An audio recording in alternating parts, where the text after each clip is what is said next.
Hi hello welcome to my channel seventh official అండి. Sunday మా ఇంట్లో ఏం స్పెషల్ అనుకుంటున్నారా? ఈరోజైతే చాలా ఎక్కువే తీసుకొచ్చారు, కానీ అన్నీ ఏం వండుతానో ఏం వండనో ఏమి ఫ్రిడ్జ్లో పెడతానో నాకే తెలీదు. సో తేవడం అయితే చూడండి, ఫ్రాన్స్ ఫ్రోజన్ అన్నమాట. ఇవి మనకి నచ్చిన వండుకొని మిగిలినవి మనం స్టోర్ చేసుకోవచ్చు. చాలా బాగుంటాయి, ఫ్రెష్గా ఉంటాయి ఇవి. నెక్స్ట్ అపోలో ఫిష్ చేసి చాలా రోజులు అయిందండి. సో మా వారు తీసుకొచ్చారు. అపోలో ఫిష్ చూపిస్తాను చూడండి ఎంత ఉందో. ఐస్తో ఉంది, ఇది డబల్, కానీ ఒక ఇంత లెంత్ ఉంది ఒక్కొక్కటి. వస్తే బాగున్నాయి. Next prawns, Apollo fish, chicken, ఇంకా లివర్ అండ్ కందనకాయలు ఫ్రై చేయాలి.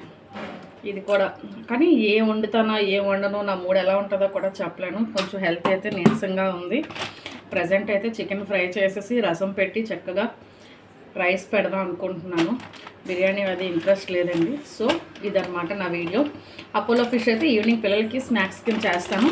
ఆ రెసిపీ కూడా నేను పోస్ట్ చేస్తాను, ఎలా చేశాను ఏంటి అనేది కూడా మీరు చూడండి. సో చాలా బాగుంది. పిల్లలు మొన్న ఇష్టంగా తిన్నారనమాట బయట నుండి తీసుకొస్తే. సో ఇంట్లో చేసి పెడదామని తెచ్చాను. ఇదన్నమాట వీడియో. నా వీడియో కనుక మీకు నచ్చినట్టయితే లైక్ చేయండి, షేర్ చేయండి. Thank you, bye.